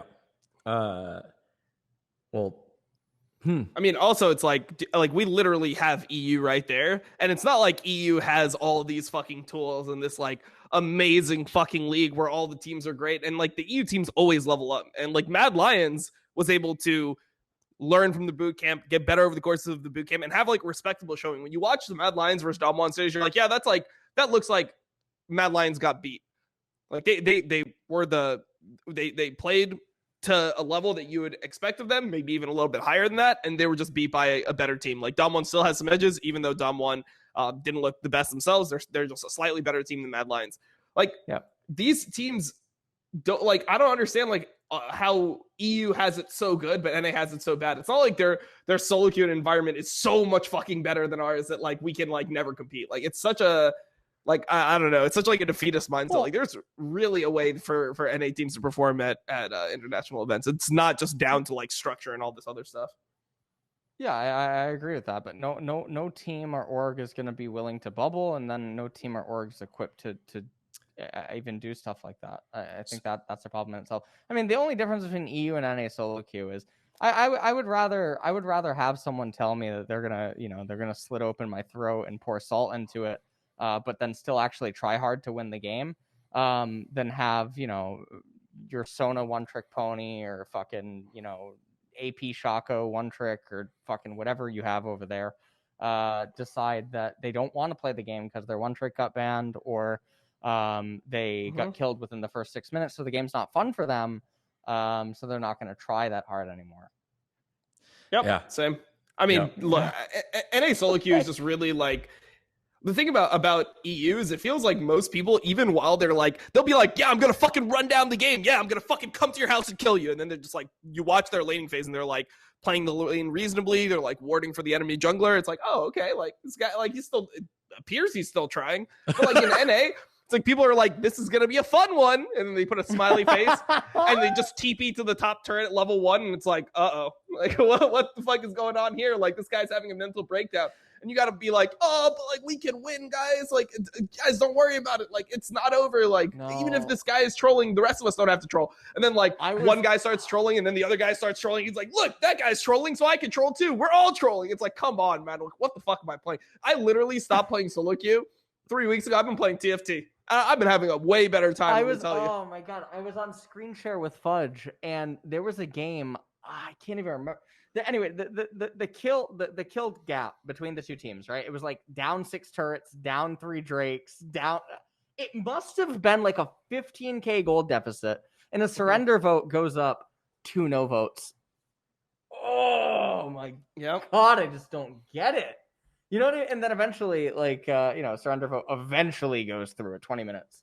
Yeah. Well, no, like this is literally what I start doing is like, when my team, because what happens is like a lot of people want the game to be FF'd, so they'll like just troll to try to get you to FF. But now I just hostage my entire fucking team. I'll just hostage my entire team just because like I don't think they deserve to get out of the game quicker. Like I just feel like, you know what, like if you want to fucking Dom's the guy, LS. Yeah, no, but it's literally not because I think we can win. It's literally just to punish my teammates as hard as possible for being such psychopaths. Yes. It's the only power you have back. Yes. So no, I can't spell dominate without NA. I mean, that's definitely not. You know. Oh my God. What's the Jeez, I tweeted out last night. I was watching a stream and I got to see Alarum just get ripped into by some no-name scrub, and it's just like that was the game I was fucking watching. The Malzahar one. Yeah. I just clicked on real quick and I was like, I just want to hear let's see some NA solo queue. Now that Fudge is back and has his international experience and everyone in solo queue is going to treat him great, like let's see what happens. And poor Alarum, who did not have international experience and did not go to MSI, just gets crapped on by this random guy, and I'm like, this is terrible. Like, this is terrible. Dude, but that Leona was so ill. But it runs rampant because, like, everything that Dom just explained, I'm sure. No. I mean, so, you saw the me. difference Like, is, I felt it. Everyone felt like, it. Okay. All Warren was FF playing games really bad in the game. He was playing really bad. But that Leona, that should be a ban on site. It should. It should. Ban. Nah, I don't agree. Riot? I don't agree. I think you should just be able to, you know, like maybe he was having a bad game, LS. Did you ever consider that? You ever consider that maybe he's having a rough time in his life? Yeah, actually, yeah. That makes sense, actually. Tom, you were making a point. Well, I was just saying that, like, I don't actually hostage my team if my team, like, if we just are behind. If we're just playing to win and we're just behind, then I won't hostage my team. I specifically hostage people that troll to try to get out of the game quicker. And, like, the game was winnable if they did not, like, just randomly have some, like, insane level mental illness that prevents them from being able to, like, ever be behind and still win a game. Okay. Yeah, yeah. Hostage barrel every game you had. Yes. If I get barrel on my team, we're going to fucking 20, motherfucker. And I'm going to try to convince my team to vote no on 20 as well. Like, that's right. Hey, guys, if they can do it, hey, they can always throw a Baron. We're not playing against RNG barrel. It's fine. Yeah, I think then yours is a different term. I think that you just have strong fortitude. You're not keeping the game hostage. You have strong winning fortitude. No, it's pure hostage taking. Dom, you have four of my teammates hostage. Great fortitude to climb the solo queue ladder. Please let me help you. No. Right, it's not fortitude at all. It is literally like intentional. It is literally just intentionally trying to punish my teammates. That's right. For having such a negative mindset towards the game. I'm like, we are here together. Like, no, look, I don't care if I'm 30 and I have less time on this earth than they do. Like, we're going to spend that fucking time together. All right. That's right. Oh, you know what? That's a great mentality. Spending time with others, Dom. That's so great of you, brother. Like, man, that's why I love doing the show with both of you guys. I'm sweating bullets out here right now, boys. Oh man, wait, this is not a good time to announce the watch party thing, huh? Well, no, shit. That's a bad time. That's a bad time. Wanted to circle back into the scrim thing and so that we could just close it up here. What is the solution here? We've tried this a couple times. Why? What is the solution for the pros to get better at it? You're both in it, and you can share what you feel is, you know, whatever is like you're confidential or not. Like, obviously I don't want you to do that, but your thoughts on how pros can get better practice so that, you know, it doesn't take 48 minutes to get into a queue. I mean, they just don't like it. They would rather use solo queue to like just spam games and like try different champions and try different builds and like, you know, test what's happening on the patch rather than actually like play like the structured games. So yeah. One of the things that's really fucking weird is like the in-houses apparently require you to use mic. Yeah. I think that's really dumb. I don't think, because I think there's a lot of value to like silent scrimming, right, in general. But I think there's just a lot of value to just playing with the mic off. Like I don't know why something like that's mandatory, right? Maybe that makes certain players uncomfortable. But like that's one thing. There has to be some incentive to play it. Right now there's no incentive. It's just like wouldn't this be better? feel like there has to be some incentive to play it. Yeah, that's it. Interesting. Well, I mean, teams will care more about you if you're high rated in solo queue than if you are rank 1 in this in this fucking ranking system or whatever. Well, I guess we'll find out, because there's, you know, a lot of question marks going into 2022 in terms of players, in terms of import rule, in terms of contracts, and now that we've got many opportunities for players to showcase their stuff, we'll get to see what shapes up. I think that's it for us here. Can we talk about definitely getting benched yet? Please, or what? Like, Jesus, no, come on, man. Like, he got benched. I mean, I just think, yeah, of course, he got benched for a rookie that has been playing one split of amateur. He got benched. He got benched for my boy Dan. Dan, I actually like the move. It hurts my heart and my being, and I spent like a week being like a shithead to everyone, and I didn't really understand why until afterwards. But like, it makes sense given that that's the roster that they're going with. Sorry, go ahead, Dom. No, I just think Dan is actually really talented. He's a player that is super talented. I'm not sure how he'll fare in a competitive environment. I mean, he is super young, and if you like talk to him, he's like on the quiet side, soft spoken. Like, he's like a very like nice young kid, right? So like, yeah, he's 2 months sub. Yeah, it's okay. Well, I mean, he subs with Twitch Prime. Nice. Look, I'm not trying to fucking draw any, conclusions here. I'm just saying he's subbed with Twitch Prime. Mm-hmm. Okay. Mickey X started coming on your stream. Mickey X started coming on your stream, played with the most dominant roster of all time, and didn't win LEC for the first time in 4 splits. Well, grooming negatives take time. Okay. Okay. All right. I mean, all I'm saying, okay, Nemesis started hanging out with you, lost his career. Okay. Literally lost his career. He's found a new one. Found a new one. Had to move in, was literally homeless, had to move in with you. Like, it's, I don't know, it's looking kind of rough. Like, I mean, he's a live streaming sensation now. I watched some of that. Like, you guys went around, and I think, what did he do? He had makeup, like a makeover, right? Like, yeah. It was that makeup. Yeah, they had a day. He's a content machine now, Dom. So I think that, there it is. We'll see what happens. I had another point. Recently announced, not sure if, and we don't have to go too heavy into this, but recently announced the North American LCS Players Association, which I thought disappeared, signed a new executive. One of the former execs over at Evil Geniuses, Phil Aram, and now we'll have still have President Darshan and Vice President Core JJ and Samson Lordlow Jackson, but as well as Snoop A is in this, Stephen Ellis, Ryan Fairchild, Lauren Gabba Flanagan, is it still Jason controlled by Docton. Riot? That hasn't been answered yet. And then Brian Tran, B-Tran, is actually one of the greatest people in like streaming and esports. So like, this is an interesting move that now, hey, look, here's a board here, but Monty has posed the question: is the LCSPA funded by Riot or will be funded by players?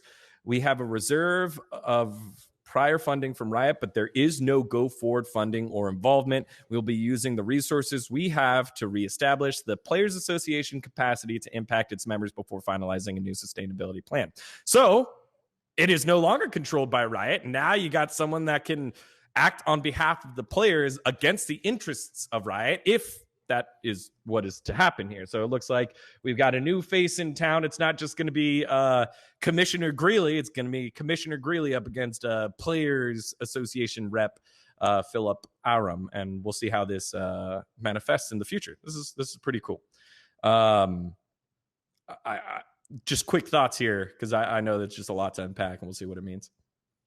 Yeah, I mean, I don't really have that much of an opinion. I think it's good that they are now independent, but we'll just have to see, like, when the first conflict happens, like how it ends up going down. Yeah, I mean, I don't know what this really means, right? I mean, this is sure. Yeah, I don't know what it really means. I mean, sure. Yeah.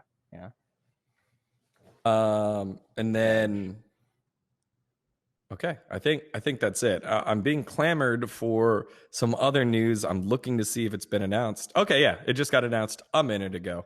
Fnatic making the move that everyone expected and talked about. Bwipo is heading to the jungle, so now the Bwipo wide is just going to be all over the map now instead of just in the top lane. Quick thoughts on that one? I think it's going to work out. I think he's going to be a good jungler. I think he has the right like mentality for it. So yeah, and I believe that he's mechanically like talented enough to play pretty much any role. I mean, we saw him play bot lane and LEC with mages and like lane with Hilly, and it was completely fine. I think he could have played mid and LEC. I think that he's just one of those players that is versatile. So I actually think it's going to go better than most people probably expect. Yeah, I think that mid laners and top laners always have a future. Role swapping to jungle as support if like they ever start facing turbulence in their main roles. And I think that literally any role in the game, including coach, probably can always just role swap to support. On that topic, but no. But one of the things is so with all like the Adam stuff going on, I went and watched the first person view of him, right? I'm a really big believer in first person views. I do not understand what's going on. I feel like from watching, this is literally a signing that is manufactured by social media. I mean, that was my interpretation. Oh no, the French community is too strong. It's really well. I mean, the issue is that the people in charge of spearheading these decisions have no discernibility. They can only go off of what is being told to them and what is everywhere, right? And this is part of the problem. Yep. Well, I think the other part of the problem is like it's really transparent. You can see what like Sam Matthews is thinking when he's like, well, we had to make a tough decision because they both have their contracts end at the end of the year, which kind of makes me think like, oh, so this is not even like necessarily made with like competitive integrity. It is like convenience of I guess it is competitive integrity from like the GM side, but not like the best team out there. Well, like maybe it's that he wants to be able to like put people under contract for like 2 years so he can sell the contract. So if Selfmade is contracted for only one more split and he doesn't sell him now, and he asks Selfmade to re-sign for a year and Selfmade declines, and he gets no money when Selfmade if Selfmade wants to like join another team at the end of his contract, right? So I feel like this could just be like financial things as well. Yeah, that could be true as well. All right, there we go. See, chat live. That was a real thing. We did that. You guys asked for it. We did it live. It's not pre-recorded. It happened. Taking a quick peek here. What happens to Oscar? He's gone where? Vitality. Vitality. Okay, there it is. Yeah, Vitality. Making the soon to be announced.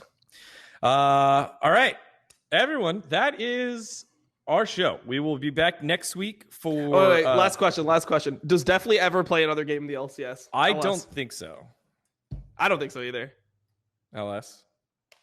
No, I don't think so either. Yeah. I mean, I don't have very nice things to say. So okay, good. Please don't. I have. Matthew has had a lot of. He had the mindset. He had the right mindset, and I think just more time and not coin flip junglers would have been great. And I hope that that whatever he wants to do puts his mind to it, and I hope that he's able to do it if he wants to get back in there. There's one last thing to talk about. Damonte. I want to talk about Damonte. Damonte states that he wasn't able to find a team, so I don't know if that's an LCS team or just an academy spot. I'm not sure. And will be moving to content creation for this split. He's not retiring. He was like, "This isn't the end of my LCS career." According to him, usually that is. Yeah, so, it is. I mean, can we be honest? If you don't have, I mean, this is the sad reality. Okay, this is actually like it's really, really, really sad. If you don't have the personality to do content creation, it's gonna be really hard. That's number one. Number two, if you don't have any connections in content creation already, you're kind of screwed. But he does. He does. It's. I mean, okay. My immediate question is who? Me. That's okay. Me. I'm one of his connections, so I can help him. I'm gonna probably Okay, like bring so, him on I like mean, some co-streams and stuff right. like that. So you literally have to. I mean, you have to be willing to. I mean, I'm not saying that you wouldn't do this, right? You have to be willing to do the same thing. Like, I mean, this is my interpretation, right? Like, he has to be willing to do it like Nemesis is doing, like grinding daily, while making YouTube videos, while doing side events, while doing this other stuff, appearing on LEC, LCK, and LCS. And then you have to be willing to actually host him on all of it. And then you have to be willing to actually alter your stream schedule to accommodate his, so that there can be like a fucking, like an like, I mean, I don't know. I just don't see people do this very well anymore. I feel like it's gotten way harder last few years. It's almost they like don't do you. They don't do it like we used to do it back in the day, you know. We had to fucking grind, okay? We had to grind. Yeah, I had to fucking review a Shinshin VODs for my solo queue games with LS before anyone knew who LS was. All right, like, it was fucking crazy. But LS, I must say, like, we have a pretty good example of this being done with the player that phased out of specifically playing the mid lane, possibly flying them out, housing them, getting makeovers, content creation. Well, before he made that leap, I promised him I would do everything that I did. I contacted Gen G for him, and Crowny. I mean, Crowny's not. Crowny's the one that got wet feet because he said he didn't have the personality to be willing to do all of it. So he was really afraid, even though he trusted me and Nemesis. Sure. That actually, I mean, the other part of it is that Crowdy still wants, like, he still really wants to compete. And I feel like the thing that you have to, like, if you're going to content creation, you have to be okay never playing another game again. But isn't the conversation from our team, like from specifically the three of us, shouldn't it be like, hey, this is a better choice than going to academy or even amateur, given the fact that he's gone to worlds, people know who he is, and he's going to still keep grinding the game. This is him, like, I guess, choosing amateur, but just skipping the practice and building his own profile. Like, isn't that a better choice for his competitive growth? If there is competitive growth? I think for some people it absolutely is. Guy in chat just subbed. Can we talk about Cadril becoming a content creator? I had like an hour or 2 hour long conversation with Cadril in the off season in Worlds. This is when I was slated to join T1 and it was all still secret and whatnot. Okay. He told me he could either still remain being a player or he could go into casting. And I told him casting as a means to pole vault your career while combining it with VOD reviews and all this other shit was in his best interest at his age and at the current trajectory of his career. And that if he did it right, it would be the best decision he could make. That was the convo, because he was potentially going all different places. I think content creation. That was the 99%er right there, wasn't it? Yeah, I mean, that was the 1%. He leaves that one out, though, I guess. He'll never so it was 2% at least. He just took that 1% away. Right? Jesus. But yeah, no, I don't know. Whenever I see people try to make the leap, I get really nervous for them. Nervous, yeah, sure, yeah.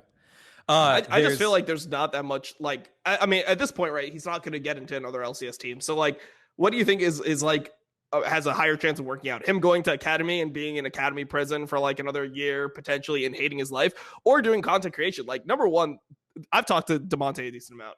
Yeah, he would not be happy playing academy. He does not want to be playing academy like that. It just if it's at the point where he's played so much LCS and he's done the academy grind and got into LCS, he's done that so many times that it's just like mentally taxing for him to remain in academy. So this is going to be something that he can be way more passionate about in general. And then, like, yeah, I mean, it doesn't have to work out. It's like if you stream for 6 months and then you decide to go to school 6 months later, it doesn't hurt you that much. Also, he has a lot of connections within this industry.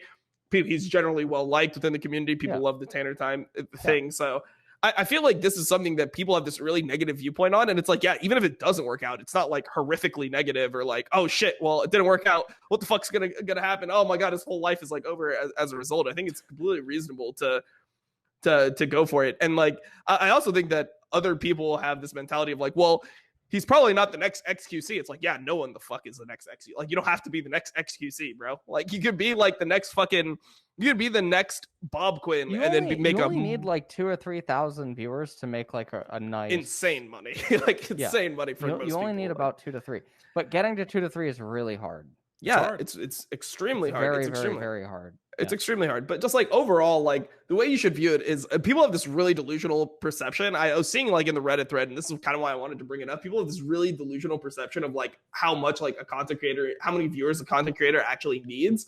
People were like, oh, well, like Crowny only hits 3K viewers sometimes, and he couldn't live off that. It's like, dude, how much money do you think it costs to fucking live? The general rule of thumb is when you look at somebody's viewership, their average concurrent viewership, and depending and assuming that they stream like a full-time job, the general rule of thumb that I use is if somebody streams daily and averages a certain amount of viewers, the amount of money that they're going to make is about $100,000 for every 1,000 viewers you have. So if you're a fucking like 50K Andy, you're probably going to make like $5 million a year, right? If you're 5K Andy, you're probably going to make $500,000 a year. If you're 2K Andy or 3K Andy, you're probably making $200,000 to $300,000 a year, right? So like that's good. That's insane fucking money. If you get to that point, you're pretty much fucking set.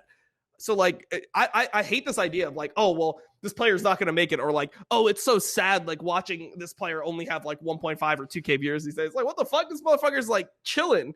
Like he's chilling on 1.5, 2K viewers. So I don't know. Like I just hate the mentality that people have. I think it's so delusional from the reality, and it's because people don't understand how much streamers make. That's the reason why they fucking like view all these things as like negative. Like 2,000, 3,000 viewers is insane. That's so many people. I see chat's reaction really bad. I could agree with the multiplier that you're using, but I think only starting at 2K. I don't. 1K making 100K, that one seems hard because it depends. It depends. Like if like there's definitely streamers that make over 100K with 1K. A 1K Andy, like their YouTube probably isn't dense. I mean, I guess if they have Patreon or they have like OnlyFans or if they have a hot tub and a balloon. You don't think you can make 10K a month with 1K viewers? I think you definitely can. If you're willing to also like take sponsorships and you're streaming daily and you're playing ads. Guys, I'm more than happy to experiment this if you're more than willing to help. I'll let you know when you, have a hot tub? Load over. I will. If you shoot it over, I'm more than happy to shoot Facecheck in a hot tub. Let's do it. Holy shit! It is the Facecheck hot tub episode. It's content. That's right. You all want it. You all know what it needs to happen. I need 2K on the dGon Says stream. All right. So Damonte, definitely. No, I think it's completely good. And then also like people have this mentality. Like I saw some of the comments that were like, "Oof, go to college, young man." It's like, who the fuck? Like, what is this condescending tone from people that have no idea like what the scene is, doesn't know his options? And then like there's the other thing of like him potentially still wanting to play pro. Like what the fuck? I hate that. You can have a bachelor's or a master's degree and still be a fucking idiot. Yeah, I mean you could also just have your degree and like it not be like worth it. Right. I mean there's like I don't know. I there's so many. Oh god, dude. When someone instantly just thinks that you need a degree or that you need to go to college in order to earn money, I mean that's Jesus. I hate it. Stupid person. I mean, like I don't know. My earphones died, by the way. Yeah, I'm just saying that like I can't even hear you anymore. By the way, Dom. Oh, it's fine. It's fine. Overall, I mean, my whole point is like this is like something that's definitely worth trying, and especially somebody like him who hasn't even started college. Like, if you haven't started college and he takes 1 year to see if this content creation thing works out, and he puts his all into it. Like the growth that you can experience, even if you don't like make it as a streamer, like having the challenge and then trying to overcome it and like, trying to make yourself appear on camera, thinking of the content that you want to produce and trying to bring that to life. Like, I think that is worthwhile and like that will make you grow as a person. So I don't really see any reason why that should be viewed so negatively if he spends a year trying to be a content creator. Like, I don't think it's hurting his life. I think that's great. That's great advice, Tom. Actually, like college is still going to be there if that's something you want to do. Use the momentum you have now. LS is looking for headphones, but I think we've hit everything now. Yep. A great episode of MSI, North American scrims, North American drama, what we can do better, drafts and understanding of picks and bans, and then careers afterwards and kind of stuff that we do. I wanted to hit, guys, as normal, what does your week look like before we have our pre-LCS summer split episode? What does our life look like? Yeah, what are you streaming? What's the deal? I am not streaming. I'm taking like a 2-week break. I'm gonna be doing like multiple episodes of the Crackdown. I have one with Leader in about 2 hours. Should be some announcement before then, but we'll see. We'll see what we end up talking about there. Maybe you get the exclusive. Yeah, exactly. So yeah, I mean, I'll be doing some of those, and then I am starting my own fantasy leagues that are going to use my own player rating. So I'm going to do one player rating stream where I go through all of LCS, LEC, create player ratings, and then you'll be able to go on the website that I'm going to be doing it as a partner with and use my player ratings like in your fantasy like draft. So like the players' salaries and everything is going to be based on the ratings that we create. So I think that's going to be like pretty cool. That's something that I'm doing for summer. It should be fun. Dom's Chris Greeley. He's the GM and the commissioner of the league. Plus he's like the Madden guy in the back that rates everyone. That's pretty and it's sick. Cool because we'll be able to like adapt it over time, and because I'll talk to the people on the back end, we can like adjust the players' ratings and like their salary. Because the way it works is like you have a salary cap, and then each player has a certain amount of money associated with it, and we'll be able to use our own numbers for that, which should be fun. Like I think it's a cool idea to like play fantasy with your own numbers that you're coming up with. So I like it.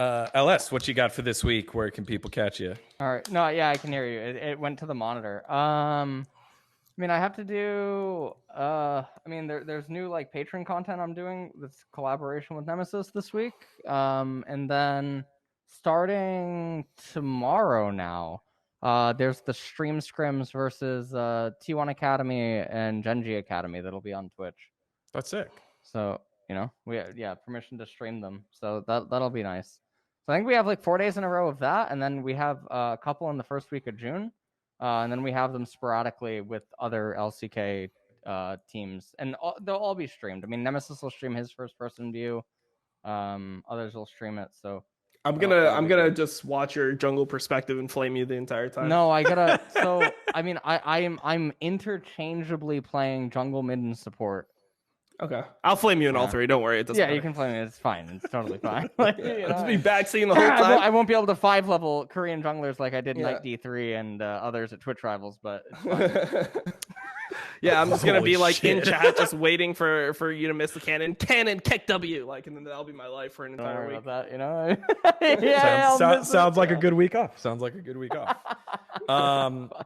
For me, I've got for all of you that follow Valorant, I've been like I did with MSI, did the interviews. If you want to check those out, head on over to VENN Esports. Got some really cool interviews with Maple, and I asked like career questions, not just MSI questions. But I'm doing the Valorant Masters tournament, so I'm interviewing a bunch of players. I have some Sentinel guys lined up later for today, and then I'm doing co-streams of the Collegiate Championship. Right? It was like, hey, do you want to do co-stream? I was like, I would like to host it, and they're like, oh.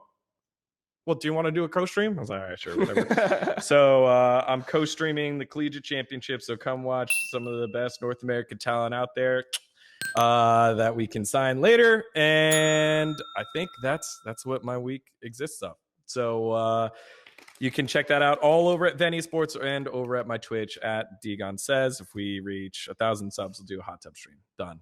I sold out. My soul is so fucking cheap. All right, everyone. I mean, you want to do a hot tub? I don't. Show off your really gains. don't. I really don't. I don't. I think it doesn't matter what I think. I don't want to do that. But, whatever happens, happens. And also, next week, keep an eye out for a special collaboration between Facecheck and another show that you know of. We'll leave it at that. Little teaser there. But the three of us are working on our schedule, and I think we'll be able to work with someone else in the future that it'll be fun. All right, everyone. Thanks so much for a banger episode. Thanks to these two guys. And we will catch you next week for our pre-LCS content and all the other stuff that we're doing this week. Catch y'all later. See ya.